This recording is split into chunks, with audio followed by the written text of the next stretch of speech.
നമസ്കാരം. സാധാരണയായിട്ട് ഈ ഒരു അടുത്ത കാലത്ത് തന്നെ നമ്മളിൽ പലർക്കും ഇടയ്ക്കിടയ്ക്ക് വരുന്ന ജലദോഷം, കഫക്കെട്ട് എന്നുള്ളതൊക്കെ തന്നെ വിട്ടുമാറാതെ നിൽക്കാറുണ്ടല്ലേ.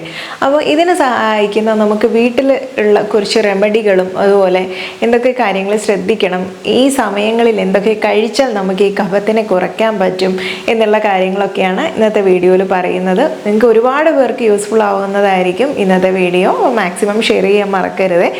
ഞാൻ ഡോക്ടർ സജിത ദേജൻ. സാധാരണയായിട്ട് കഫജ കാസ എന്നുള്ളത്, അതായത് കഫ ദൂഷ്യം കൂടിയിട്ടുണ്ടാവുന്ന ചുമയും കഫക്കെട്ടും പ്രശ്നങ്ങളും ഒക്കെ തന്നെ വിട്ടുമാറാതെ നിലനിൽക്കാറുണ്ട്. അതിപ്പം കുഞ്ഞുങ്ങൾക്കായാലും മുതിർന്നവർക്കായാലും ഏതാണ്ടൊക്കെ ഒരുപോലെയാണ്. മുൻപൊക്കെ ഒരു വർഷത്തിൽ വന്നിരുന്ന ജലദോഷം ഇപ്പോൾ നമുക്ക് മാസമായിട്ട് ഓരോ മാസത്തിലും നമ്മളെ വന്ന് സന്ദർശിച്ചു പോവാറുണ്ടല്ലേ. അപ്പോൾ ഇതിനൊരു കാരണം എന്താണെന്ന് ചിന്തിച്ചിട്ടുണ്ടോ? പല കാരണങ്ങളായിരിക്കും. അതിൽ തന്നെ നമുക്ക് കഴിക്കുന്ന ആഹാരം, ദഹനശക്തി കുറഞ്ഞു കഴിഞ്ഞാൽ ഉണ്ടാകുന്ന ആ ഒരു ആമം എന്ന് പറയും, ഇൻഡൈജസ്റ്റഡ് ആയിട്ടുള്ള ഫുഡിനെയാണ് അത് പറയുന്നത്. അപ്പോൾ അങ്ങനെ ഒരു അവസ്ഥ വന്നു കഴിഞ്ഞാൽ, നമുക്ക് ദഹനക്കേട് വന്നു കഴിഞ്ഞാൽ പൊതുവേ ശരീരം പ്രതികരിക്കുന്നത് ഇതുപോലുള്ള ജലദോഷമായിട്ടോ പനിയായിട്ടോ ബോഡി ടെമ്പറേച്ചർ കൂട്ടിയിട്ടോ ഇത് വന്നിട്ടുള്ള കഫത്തെ തന്നെ അത് കുറയാണ്ട് മൂർച്ഛിച്ചു വരുന്നൊരവസ്ഥയൊക്കെ കാണാറുണ്ട്. അതുപോലെ തന്നെയാണ് സ്വീറ്റ് ആയിട്ടുള്ള മധുര പലഹാരങ്ങൾ കൂടുതൽ കഴിക്കുമ്പം കഫദോഷം മാറാണ്ടിരിക്കാറുണ്ട്. ഓയിലി ആയിട്ടുള്ള ഭക്ഷണങ്ങൾ, ഫ്രൈഡ് ആയിട്ടുള്ള ഐറ്റംസ്, അതുപോലെ തന്നെ അമിതമായിട്ട് ഉറങ്ങുന്നത്, ഇതൊക്കെ തന്നെ ഇത് കഫം മാറാതിരിക്കാൻ ഒരു കാരണമാവാറുണ്ട്. അതുപോലെ ഇനി ഇതിൻ്റെ ചില ലക്ഷണങ്ങൾ കൂടെ പറയുന്നുണ്ട്. മന്ദാഗ്നിക്ത അരുചിശ്ചർദി പീനസോദ്ക്ലേശ ഗൗരവഹി എന്നുള്ളത്. അതായത് അഗ്നിബലം കുറവായിരിക്കും, ഡൈജസ്റ്റീവ് പവർ കുറവാണ് എന്നുള്ളതാണ്. അപ്പോൾ നമുക്ക് ദഹിക്കാനൊക്കെ ബുദ്ധിമുട്ടാണ്. അപ്പോൾ അതിനനുസരിച്ചുള്ള ആഹാരം വേണം കഴിക്കാൻ വേണ്ടിയിട്ട്. അരുചി, ഒന്നിനും ടേസ്റ്റ് ഇല്ലാത്തൊരവസ്ഥ വരാറുണ്ട്. പീനസം, മുക്കൊലിപ്പ് പ്രശ്നങ്ങളൊക്കെ അനുബന്ധമായിട്ട് നമുക്ക് വരാറുണ്ട്. അതുപോലെ തലയ്ക്ക് നല്ലൊരു കനം വരുന്നത് പോലെ, കുനിയുന്ന സമയത്തൊക്കെ ഭാരം അനുഭവപ്പെടുക, തലവേദന വരിക, ഇതൊക്കെ ആ നീരിറക്കം വരുന്ന സമയത്ത് ഉണ്ടാവുന്നതാണ്. അപ്പോൾ നമ്മൾ ഇതിന് ചെയ്യേണ്ട കുറച്ച് കാര്യങ്ങളുണ്ട്. ആഹാരത്തിൽ നന്നായിട്ട് ശ്രദ്ധിക്കണം. ഇത് നമുക്ക് ഗ്രന്ഥങ്ങളിലൊക്കെ പറയുന്നത് ഷഡംഗ പാനീയം പോലുള്ള കാര്യങ്ങൾ കഴിക്കണം എന്നുള്ളതാണ്. നമ്മൾ ഡൈജഷൻ ഈസി ആക്കുന്ന രീതിയിലുള്ള ഫുഡിനെ ഡിപ്പെൻഡ് ചെയ്യുക എന്നുള്ളതാണ് ഈ ഒരു സമയത്ത് ചെയ്യാൻ പറ്റുന്നത്. പുഷ്കരാതി ക്വാദ, പിപ്പല്യാസവ, അതുപോലെ ദശമൂലക്വാദം തുടങ്ങിയിട്ടുള്ള കാര്യങ്ങളൊക്കെ തന്നെ സേവിക്കുന്നതോ, അല്ലെങ്കിൽ ഏലാദി ലേഹ്യം, അല്ലെങ്കിൽ ദേവദാർവാദി ലേഹ്യം തുടങ്ങിയിട്ടുള്ള ഒട്ടനേകം നമ്മുടെ കഫത്തെ ഇളക്കി കളയുന്ന രീതിയിലുള്ള കാര്യങ്ങളൊക്കെ ഉണ്ട്. അത് കഴിക്കാം. അല്ലെങ്കിൽ നമ്മൾ മുൻപത്തെ വീഡിയോയിൽ പറഞ്ഞിട്ടുണ്ടായിരുന്നു, ദശമൂല കടുത്രയെ ചൂർണ്ണമിട്ട് തിളപ്പിച്ചിട്ട് ഉണ്ടാക്കുന്ന ഒരു ഖ്വാദത്തെ കുറിച്ചിട്ടൊക്കെ തന്നെ. ഇതിൻ്റെയൊക്കെ ലിങ്ക് ഡിസ്ക്രിപ്ഷനിൽ കൊടുക്കാം കേട്ടോ.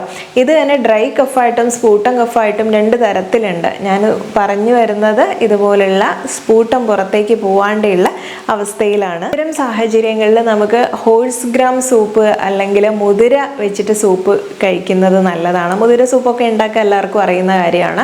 അപ്പം ഇത് നന്നായിട്ട് വേവിച്ച് അതിൻ്റെ ഒരു സത്താണ് നമ്മൾ കഴിക്കുന്നത്. അപ്പോൾ ഈ സാഹചര്യത്തിൽ ഇങ്ങനെയൊക്കെ കഴിക്കുന്ന സമയത്ത് അതിന് അനുപാനമായിട്ട് ചില കാര്യങ്ങൾ പറയാറുണ്ട്. അത് പലരും ഫോളോ ചെയ്യാറില്ല. ചില സമയങ്ങളിൽ നമുക്ക് തേൻ ഉപയോഗിക്കാം. അതല്ലെങ്കിൽ നല്ല ചൂടുവെള്ളം കുടിക്കുന്നതോ, നല്ല പുളിപ്പുള്ള തരം പോമഗ്രാനൈറ്റ് മാതളം ഉണ്ടല്ലോ, അതിൻ്റെ ചാറ് കഴിക്കുന്നതോ, അല്ലെങ്കിൽ ബട്ടർ മിൽക്ക്, മോര്, തൈരല്ല മോര് കഴിക്കുന്നതും ഒക്കെ തന്നെ നല്ലതാണ്. ഇനി ഇതുപോലെ തന്നെ നമുക്ക് വാസാവലേഹം പോലുള്ളതൊക്കെ ഉണ്ട്. നമുക്ക് ആടലോടകത്തിൻ്റെ നീരും അതുപോലെ ഇഞ്ചി നീരും അല്പം തേനും കൂടെ ചേർത്ത് മിക്സ് ചെയ്തിട്ട് കഴിക്കുന്നത് ഈ കഫത്തിനെ പുറന്തള്ളാൻ വേണ്ടിയിട്ട് വളരെ നല്ലതാണ്. സ്ഫുടം കളയാൻ തന്നെ, അതിൽ അമിതമായിട്ടുള്ള ചുമയുണ്ടെങ്കിൽ എപ്പോഴും നമുക്ക് ഈ ചെറിയ ആടലോടകത്തിനെ ഡിപ്പെൻഡ് ചെയ്യുന്നത് നല്ലതാണ്. അല്ലെങ്കിൽ ആടലോടകം പൊടിച്ച് വെച്ച് അത് തേനും ചേർത്ത് മിക്സ് ചെയ്തിട്ട് കഴിക്കുന്ന രീതിയുണ്ട്. ഇനി അതല്ലെങ്കിൽ ത്രിക്കട്ടു ചൂർണം മുൻപ് ഞാൻ പറഞ്ഞിട്ടുണ്ടായിരുന്നു, വീഡിയോ ചെയ്തിട്ടുണ്ട്, ലിങ്ക് കൊടുക്കാം.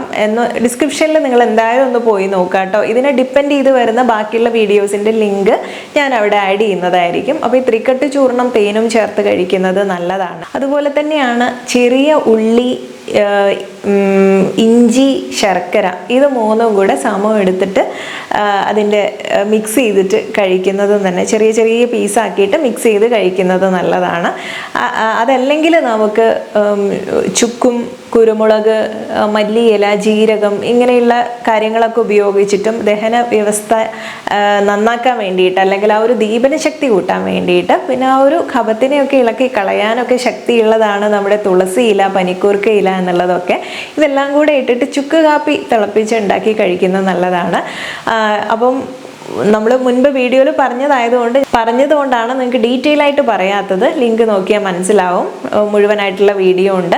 ഇത്തരം കാര്യങ്ങളൊക്കെ ചെയ്യുന്നതിന് പുറമെ ജലനീതി എന്നുള്ള ഒരു പ്രക്രിയ പറഞ്ഞിട്ടുണ്ടായിരുന്നു, ചെയ്തിട്ടുള്ളതാണ് വീഡിയോ, ഒന്ന് മെൻഷൻ ചെയ്തു എന്നുള്ളതേ ഉള്ളൂ. ഇത്തരം കാര്യങ്ങൾക്ക് നമുക്ക് വളരെ യൂസ്ഫുൾ ആയിട്ടുള്ള എല്ലാ ടിപ്സും ഉൾക്കൊള്ളിച്ചുകൊണ്ടുള്ള ഒരു വീഡിയോ ആണ്. അപ്പോൾ അത് ഫോളോ ചെയ്യുന്നതും നമുക്ക് കഫത്തിനെ ഇല്ലാതാക്കാൻ വേണ്ടി സഹായിക്കുന്ന ഒരു ടിപ്പാണ്. അതുപോലെ തന്നെ കഫം ഇല്ലാതാക്കുക എന്നല്ല, മെമ്മറി പവർ കൂട്ടാനും നമ്മുടെ മൈഗ്രെയിൻ പ്രശ്നങ്ങൾ, തലവേദനയൊക്കെ ഉണ്ടെങ്കിൽ മാറ്റാനും നീരിറക്കം പ്രശ്നങ്ങൾ മാറ്റാനും ഒക്കെ സഹായിക്കുന്ന ടിപ്പുകളാണ് ഇതൊക്കെ തന്നെ. അതുപോലെ തന്നെ ഇഞ്ചി, വളരെ ഒരു വിരലിൻ്റെ പകുതി വലുപ്പത്തിൽ ഒരു ഇഞ്ചിയും 2 വെളുത്തുള്ളിയുടെ പീസും അല്പം ഒരു നുള്ള് മഞ്ഞൾപ്പൊടിയും ഒരു ചെറുനാരങ്ങ തോടോടുകൂടി നന്നായി വാഷ് ചെയ്ത് മുറിച്ചെടുത്ത് വെള്ളത്തിലിട്ട് അടച്ചു വെച്ച് തിളപ്പിച്ച് അതൊരു പാതിയാക്കി വറ്റിച്ച് ഒരു 1/2 ഗ്ലാസ് കുടിക്കുന്നതും തന്നെ ഈ ഒരു കഫം പ്രശ്നങ്ങളെയൊക്കെ തന്നെ ഇല്ലാതാക്കാൻ, അല്ലെങ്കിൽ ആ കഫം അലിയിച്ച് പുറത്തേക്ക് കളയാനും ഒക്കെ സഹായിക്കുന്നതാണ്. പലപ്പോഴും നമ്മൾ കുഞ്ഞുങ്ങൾക്കൊന്നും ശ്രദ്ധിക്കാണ്ടിരുന്നാൽ കഫം കൂടി പിന്നീട് അത് ന്യൂമോണിയയുടെ കേസിലേക്കൊക്കെ മാറാറുണ്ട്. അങ്ങനെ അപ്പർ റെസ്പിറേറ്ററി ആയിട്ട് വരുന്ന എല്ലാ ഇൻഫ്ലമേഷനും നമ്മൾ ഈ പറഞ്ഞ ടിപ്പുകളൊക്കെ ഉപയോഗപ്പെടുത്താവുന്നതാണ്.